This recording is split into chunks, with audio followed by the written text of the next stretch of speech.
Prologue. When I was around 13, I started hanging out with a group of boys who met up for regular long hikes in the mountains around Seattle. We got to know each other as Boy Scouts. We did plenty of hiking and camping with our troop, but very quickly we formed a sort of splinter group that went out on our own expeditions. And that's how we thought of them, as expeditions. We wanted more freedom and more risk than the trips the Scouts offered. There were usually 5 of us: Mike, Rocky, Riley, Danny, and me. Mike was the leader. He was a few years older than the rest of us and had vastly more outdoor experience. Over the course of 3 years or so, we hiked hundreds of miles together. We covered the Olympic National Forest west of Seattle and Glacier Peak Wilderness to the northeast, and did hikes along the Pacific coast. We'd often go for 7 days or more at a stretch, guided only by topographic maps through old-growth forests and rocky beaches where we tried to time the tides as we hustled around points. During school breaks, we'd take off on extended trips, hiking and camping in all weather, which in the Pacific Northwest often meant a week of soaked, itchy Army surplus wool pants and pruny toes. We weren't doing technical climbing. No ropes or slings or sheer rock faces, just long, hard hikes. It wasn't dangerous beyond the fact that we were teenagers, deep in the mountains, many hours from help, and well before cell phones were a thing. Over time, we grew into a confident, tight-knit team. We'd finish a full day of hiking, decide upon a place to camp, and with hardly a word, we'd fall into our jobs. Mike and Rocky might tie up the tarp that would be our roof for the night. Danny foraged the undergrowth for dry wood, and Riley and I coaxed a starter stick and twigs into our fire for the night. And then we ate. Cheap food that was light in our packs, but substantial enough to fuel us through the trip.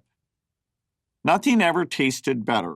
For dinner, we'd chop up a brick of Spam and mix it with hamburger helper or a packet of beef stroganoff mix. In the morning, we might have Carnation instant breakfast mix or powder that with water transformed into a Western omelet, at least according to the package. My morning favorite, Oscar Mayer Smoky Links, a sausage billed as all meat, now extinct.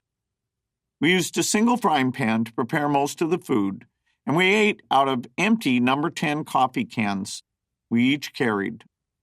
Those cans were our water pails, our saucepans, our oatmeal bowls.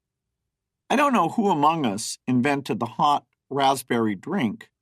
Not that it was a great culinary innovation. Just add instant Jello mix to boiling water and drink. It worked as dessert or as a morning sugar boost before a day of hiking. We were away from our parents and the control of any adults, making our own decisions about where to go, what to eat, when we slept, judging for ourselves what risks to take. At school, none of us were the cool kids. Only Danny played an organized sport, basketball, and he soon quit that to make time for our hikes. I was the skinniest of the group and usually the coldest, and I always felt like I was weaker than the others.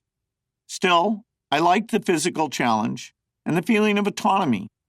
While hiking was becoming popular in our part of the country, not a lot of teenagers were traipsing off in the woods for 8 days on their own. That said, it was the 1970s, and attitudes toward parenting were looser than they are today.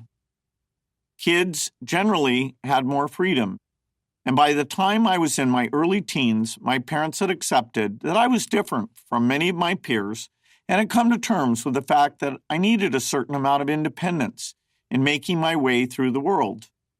That acceptance had been hard-won, especially for my mother, but it would play a defining part in who I was to become.